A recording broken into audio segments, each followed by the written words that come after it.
You are about to hear an incredibly inspiring story that my friend shared with me a couple years ago about an incredible experience that her mom had, and I have waited so long to be able to share it with you here on the Happy Lady channel. This video has been in the queue for so long that I'm so happy to finally be able to share it. It's the story of how two inspired Latter-day Saint women from two different time periods who never crossed paths, never met each other, followed the Spirit to bring to pass a wise purpose for the Lord. Our story begins with Minerva Teichert. Minerva was born on August 28, 1888 in Ogden, Utah Territory. Born in a small adobe home, Minerva was the second of 10 children. She came from a legacy of strong women. Her grandmother, Minerva Wade Hickman, left her husband, Wild Bill Hickman, who was a bodyguard for Joseph Smith and Brigham Young, and moved her little family of 5 children into a home in North Ogden. Needing more space for her family, Minerva Hickman handmade her own adobe bricks and enlarged the house. She remained in that home for 52 years, passing away in 1918. It was in this home that grandmother Minerva raised the granddaughter who was named after her. Young Minerva had lived with her family in Idaho, but the hot, windy summers proved too much for her young eyes, and she soon developed cataracts. She was forced to leave her family in Idaho and move back to North Ogden to live with her grandmother. Eventually, she graduated from the 8th grade and made her way back to Idaho to reunite with her family. At age 14, she traveled to San Francisco as a nanny for an Idaho family. While there, she visited an art museum for the first time in her life. Feeling inspired, she decided to take art classes at the Mark Hopkins Art Institute. Upon her return to Idaho, Minerva graduated from high school and immediately began teaching school to raise money for more art classes. At the age of 19, Minerva traveled off to Chicago, where she attended the Chicago Art Institute and trained under John Vanderpoel, a master at the School of Painting. She performed in plays and in treatment groups, and even as a trick roper in Western dances to support herself in art school.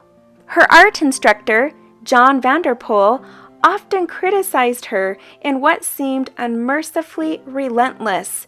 He was not this harsh on his other students. Minerva became so frustrated she one day confronted Vanderpoel about this, to which he replied, "Miss Idaho, can it be possible that you don't understand? They're not worth it. They will drop out. But you, there is no limit." After 5 years in Chicago, at age 24, Minerva finished her courses and returned home to Idaho. She earned money by sketching cadavers for medical schools, illustrating children's books, and selling sketches of animals. By age 26, she had started classes at the Art Students League in New York. Her instructor, Robert Henry, considered her one of the 3 best students at the school and gave her a scholarship. Curious, Henry asked her if anyone had ever told the Great Mormon Story, and Teichert answered no, not to her satisfaction. Henry advised, "Good heavens, girl, what a chance! You do it! You're the one!" She attended this school for 3 years and then received a scholarship to study in London, but instead returned home to Idaho to get married. Minerva married Herman Teichert on September 15, 1917. Her husband, Herman, was not a member of the church when the couple was married. However, he supported her activity in the church and donated tithing. He was later baptized in 1933. The couple was sealed the following year in the Logan, Utah temple. Only 1 year after their wedding, World War I broke out and Hermann left for battle. Not long after that, Minerva had their first baby, a boy. During the early years of their marriage, everything was in short supply because of the war. So Minerva Teichert would paint on scraps of wood and paper because there simply wasn't enough money to buy art supplies. Fortunately, Hermann returned home after the war, and the couple went on to have 4 more children. Minerva and Hermann spent most of their lives on a ranch in Cokeville, Wyoming. Though they lived in Wyoming, it was the wild Idaho landscape that would be the inspiration for many of Minerva's paintings. Her works ranged from Western American life to themes of her deeply held religious convictions. As word of her talent spread, Minerva began to be commissioned by the Church of Jesus Christ of Latter-day Saints to paint paintings of faith. Some of the most well-known paintings included Christ in a Red Robe and Queen Esther, which she painted as a response to Nazi Germany during World War II. In fact, Minerva's son served a mission for the Church of Jesus Christ of Latter-day Saints in Germany in 1938. With anti-Semitism at terrible levels in the year before World War II began, Teichert's son wrote letters to his mother expressing his horror regarding the treatment of the Jewish people. Sympathetic to their plight, Teichert painted Queen Esther as a figure of courage and bravery that protected her Jewish people. Minerva would often use people that she knew, close friends, family, and neighbors, as models for her paintings. Minerva cared deeply for her friends, family, and neighbors. A beautiful example of her care and compassion was when one of her neighbors confided in her that she was heartbroken that she could not afford to send her daughter to BYU.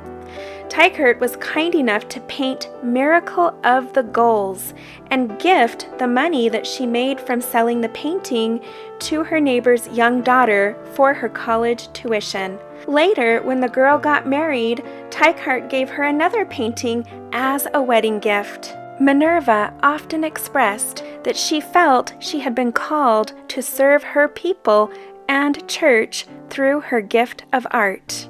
In 1947, she rose to the top of the Latter-day Saint art world by winning the first prize in the church's Centennial Art Contest, therefore becoming the first woman invited to paint a temple mural. She was commissioned to paint the World Room murals in the Manti, Utah temple. The painting was expected to take a year, but Minerva completed it in only 23 days. This was impressive, as at the time of the project, she was a 59-year-old grandmother. Near the completion of the mural, she fell from the scaffolding and injured her arm. She left her work for a few hours and went to see a doctor. She returned and immediately started painting again, simply unwilling to stop. Minerva went on to be invited to paint dozens of murals throughout many rooms of the temples of the Church of Jesus Christ of Latter-day Saints.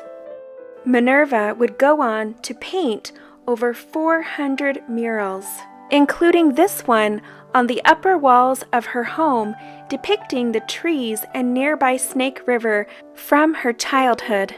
As the years went by, unfortunately for Minerva, she began to develop symptoms of lead poisoning. As was very common at the time, the base on Minerva's canvases were made from a mix of lead paint and linseed oil, which over time caused her to develop severe lead poisoning. In addition to nausea and abdominal pain, she developed optic neuritis, which led to a deterioration of her eyesight. She loved painting and continued despite the pain. Minerva continued painting into her 70s until the spring of 1970, when she fell from her porch and broke her hip, possibly after suffering a stroke. She would never paint again. Minerva entered a nursing home in 1973, where she passed away on May 3, 1976, in Provo, Utah. Minerva lived an incredible legacy, being the first woman of the Church of Jesus Christ of Latter-day Saints to be sent on an art mission by the church to Chicago and New York City. She served in various responsibilities in the church, including primary president, stake Sunday school board, and serving in the Young Women organization. Minerva was a dedicated member of the Church of Jesus Christ of Latter-day Saints. She raised 5 children and achieved a wonderfully successful painting career. She wanted her art to motivate the viewer to greater faith and a greater appreciation for pioneer heritage. During her life, her paintings were exhibited at the Washington Museum of New York and the Alice Merrill Horn Galleries of Salt Lake City. Among group shows, she hung works at the Idaho State Capitol and other art museums, including the first National Exhibition of American Art in New York. Minerva's story did not end with her death. In 1969, she had given the Book of Mormon paintings to Brigham Young University with no compensation or promise of publication. Upon receipt, BYU showed the paintings briefly and then stored them away. In 1997, after the resurgence of interest in her work, BYU held a major exhibit of the Book of Mormon paintings and created a companion volume of the collection. BYU religion professors also lobbied to have Minerva's Book of Mormon series line the hallways of the Joseph Smith Building. Her work was rediscovered after her death with a new appreciation for her excellent technique and the enormity of her body of work.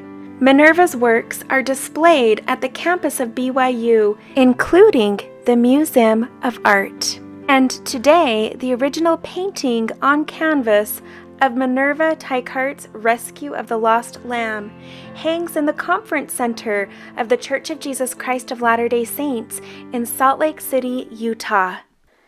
And now that you've heard Minerva's story, let me now share a part of her story that you won't find on the internet. That is, until now. The following letter was written in 1917 by the then president of the Pocatello stake, William A. Hyde. He had conceived the idea in his mind for some time that he would like an appropriate painting depicting the life of a pioneer woman crossing the plains coming to Utah. It should show the hardships, faith, and determination of one of the young pioneer women, and the results of this desire shows in the painting now hanging in the multi-purpose room of the Pocatello, Idaho stake and 1st and 11th Ward Chapel at 655 South Grant in Pocatello, Idaho. The painting has been retouched twice, once during the Second World War in 1942. Sister Teichert came to Pocatello, and a scaffold was built over the choir seats, some 12 to 15 feet high in the old First Ward building, and she worked there for about 2 weeks, a few hours each day, in order to complete the work to her satisfaction. When Chester E. Dorsey was bishop of the 11th Ward in about 1957, he had the painting removed and took it to Cokeville, Wyoming, where Sister Teichert, her married name, then lived. Bishop Dorsey returned the painting to the First Ward Chapel, where it remained until the building and grounds were sold for a parking lot in 1963. The painting was then moved to the new building at 655 South Grant. And here is a copy of that letter from William A. Hyde. This is on page 13 of the book 100 Years in Pocatello, 1888 to 1988. It's dated November 1917, addressed to Miss Minerva Colehep, which was her maiden name, American Falls, Idaho. My dear sister, I have been reading from time to time of your work and of the success that you are enjoying, and have been forming my conceptions of what your future may and ought to be. I feel that I am rightfully doing this, for I profess a sort of double kinship to you, that of the faith and that of the spirit of art.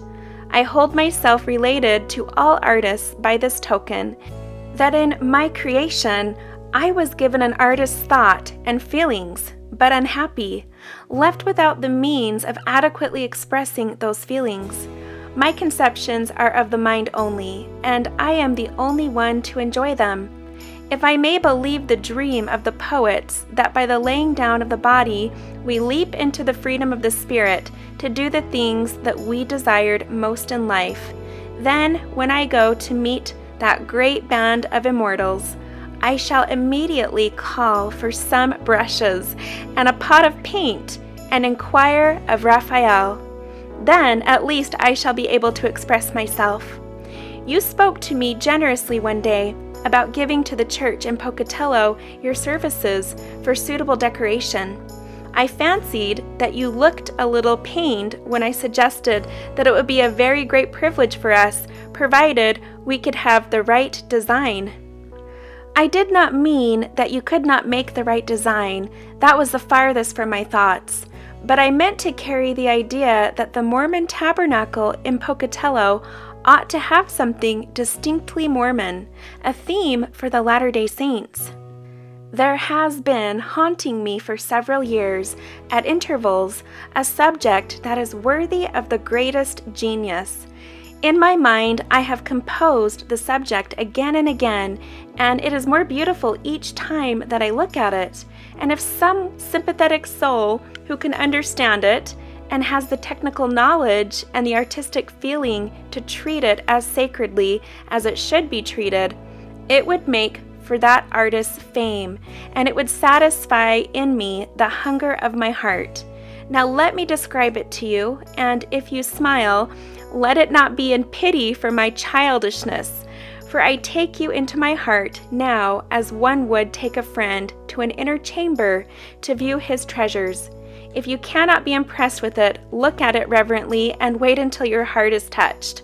The picture will show in one glance the heroism and the faith of the Mormon woman, and so also with that, the Mormon faith and spirit. It deals with a historical fact, well attested to us. You will remember in your primary days how they told you of the time when Mary Fielding Smith, the mother of President Joseph F. Smith, was delayed and fell behind the train, and how by courage that was more than human, she with her little son brought the sick ox back to life, overtook the advance wagons, passed them, and entered the valley in advance. That is the historical setting. The time is when she is left alone and sets her face amid the howling of the wolves and the fear of savages to overtake the train in advance. The geographical setting may be pitched anywhere on the trail, perhaps the chimney rock for a background.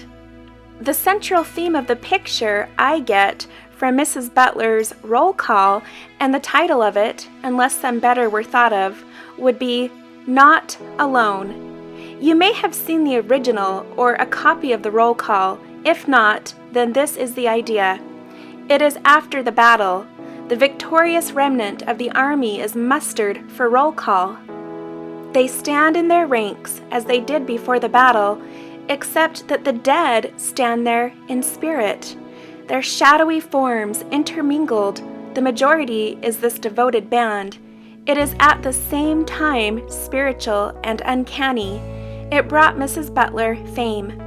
Having these elements in mind, now let us see coming across the plain a prairie schooner drawn by a yoke of lumbering oxen. Can you idealize these oxen? Can you give the touch of heroism that Sister Smith gave to them by her association? Well then, next will be seen the form of the brave woman, with her face set to the horizon, with the look that does not see the intervening things. Hers is the eye of faith.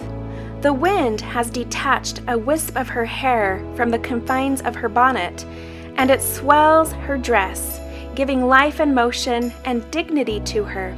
Perhaps one hand rests upon the shoulder of the ox. I shall not say as to that, and the other may lead the lad who trudges by her side, little Joseph, less than 10, I think. This would make a picture themselves, but they are not alone. Who is this shadowy form mounted on this classical charger that stands so distinct in character apart from these oxen, and is caparisoned for war? This is the captain of the Lord's host. Can you picture him? To this misty form can you give power and dignity? There can be no luster of eye, nor no great detail. You see his sword, the poise of the head, the attitude of confidence as he rides unseen by the side of this Mormon saint. Then those other men, sometime I see them mounted and sometimes unmounted. The composition will determine which. I only know that they are the same men that the servant of Elijah saw round about the camp of the Israelites. In the shadow there may be the skulking form of a wolf, or of the Indian, that as the fancy or as the picture shall permit, but perhaps the simpler the better. Can you put energy and faith into the motion of those oxen? Can you put the look of a conqueror into the face of this woman? Can you put confidence into the eyes of the boy? Can you put spirituality into those misty forms? If so, then you shall have a seat among the great. If you cannot now, then dream of it until you can. Why cannot we have some great Mormon artists? There is another theme that only a Michelangelo could touch. Would that the Lord would raise up some man or woman to visualize our faith. Surely it is a most worthy cause. William A. Hyde, Pocatello Stake President, March 10, 1901 to November 2nd, 1930. And here is the finished result of that letter. Now here's the awesome story behind how the Minerva Teichert painting Not Alone made its way to the new Pocatello Temple. These are messages from my friend's mother, whom we'll just call Sister Dance. She wrote, "When the Pocatello Temple was announced in April General Conference of 2017, one of my first thoughts was that the Minerva Teichert Not Alone painting that was currently displayed in the Pocatello Stake Center should be a focal point of this temple. I talked to several people about my desire to see this happen, and they all thought it was a good idea. A site was still to be determined, and that seemed a long time coming.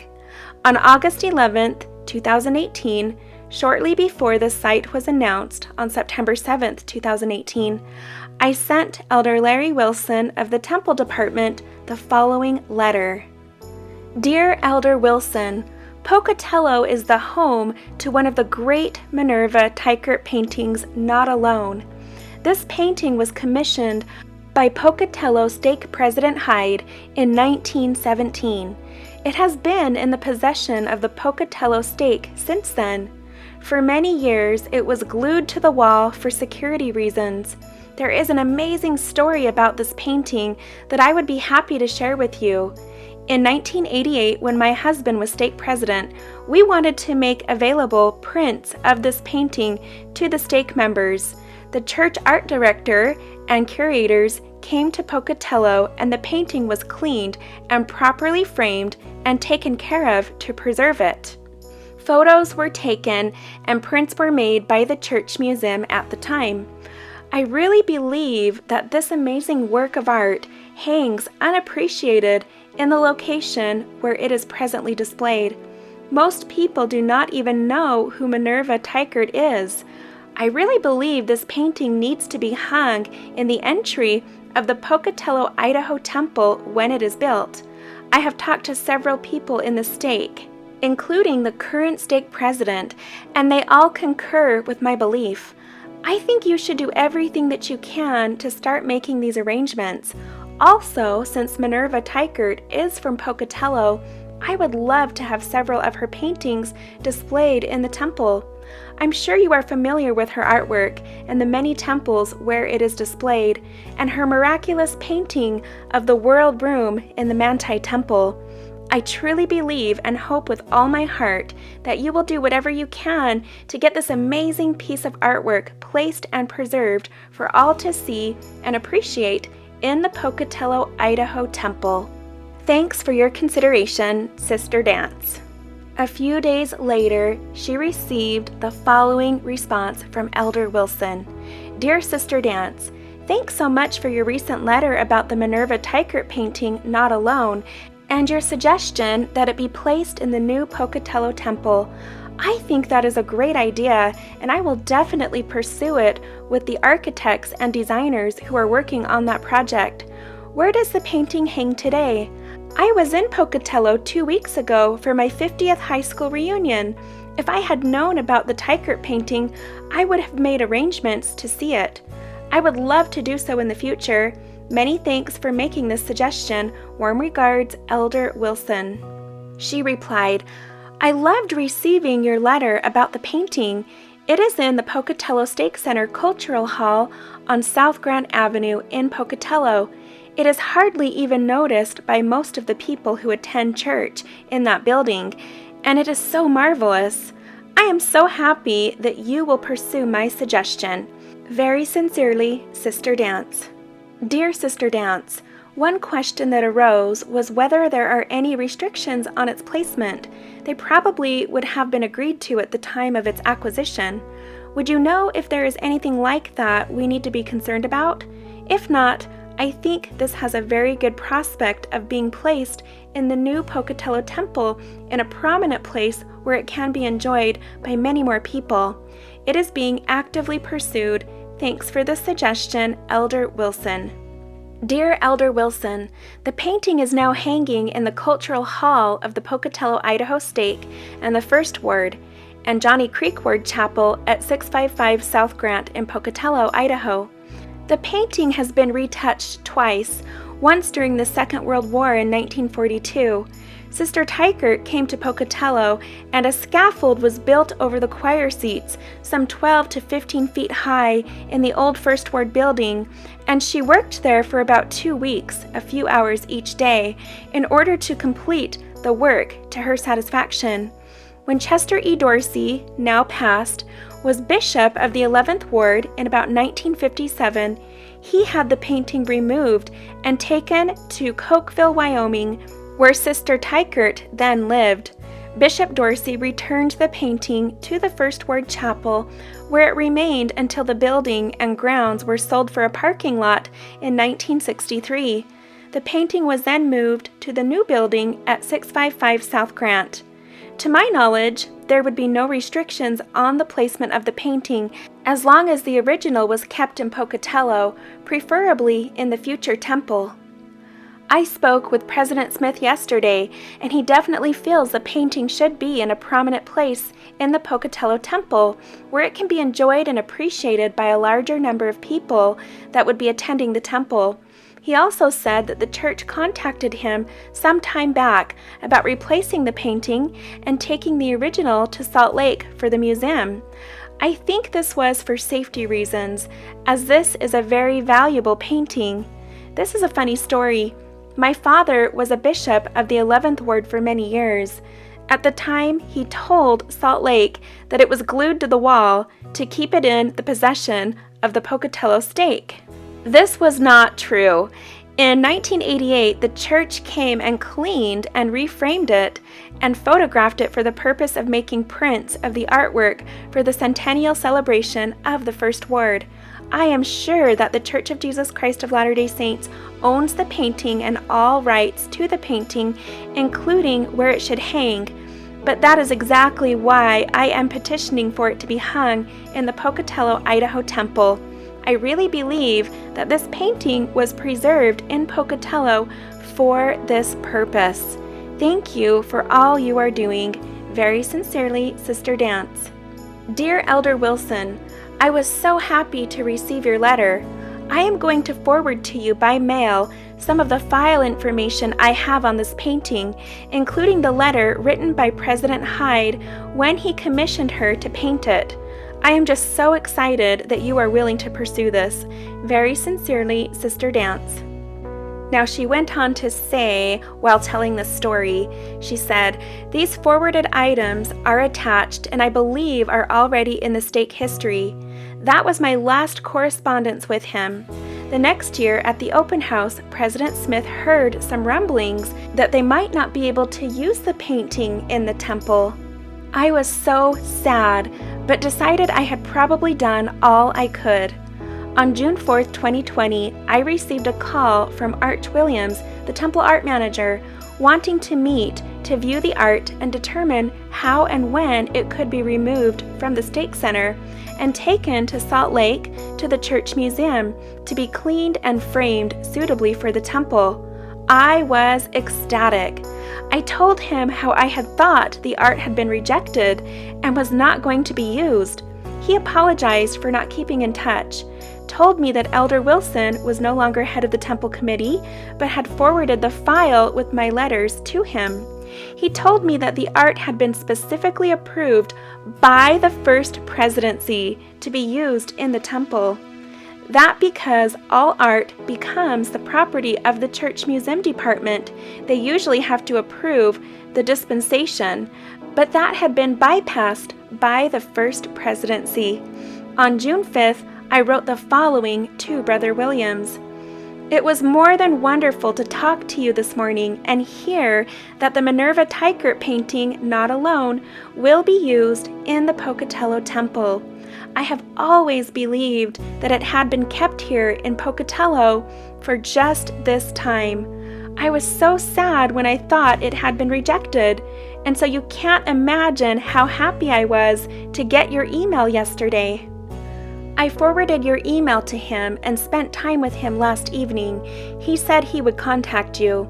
I'm looking forward to meeting you on the 11th at 11 at the Stake Center at 655 South Grant. If you would be able to, we would love to have you come by for lunch following if you have time. Thank you for your time and efforts to make my dream a reality. Sincerely, Sister Dance." He responded, "Hi, Sister Dance. Just to confirm that I will be meeting you at 11 on Thursday morning to view the Teichert piece. Thanks." At this meeting, arrangements were made for the church museum to come and remove the painting, replacing it with an identical giclée canvas framed on August 5th. Brother Williams confirmed my feelings that this painting was truly painted by Minerva Teichert for a higher purpose so many years ago, and that purpose was to be in the Pocatello, Idaho temple.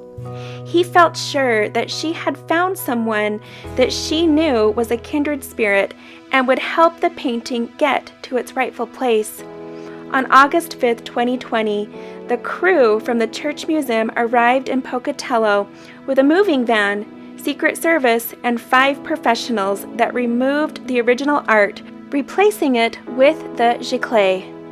It made me a little sad to see it loaded up in the van headed for Salt Lake City, but it was indeed the happiest day of my life, knowing that it would be cleaned and properly framed and returned to Pocatello to hang in the new temple.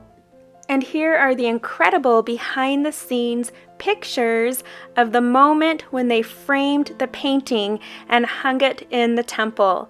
This looked like quite the feat. This painting is massive. And here is my friend's mom, Sister Dance, standing next to this painting in the Pocatello, Idaho temple. What an incredible story of 2 very inspired women who are devout members of the Church of Jesus Christ of Latter-day Saints. One so many years ago, having no idea at the time that her influence would impact another sister in the church so many years later. This story serves as a witness of how the Lord prepares for His wise purposes. We may feel inspired to do things at the time that we don't understand why, and we may never find out why, but years later, that purpose is beautifully manifested. Unbeknownst to Sister Teichert at the time, her painting was truly commissioned for a time such as this, for a purpose such as this.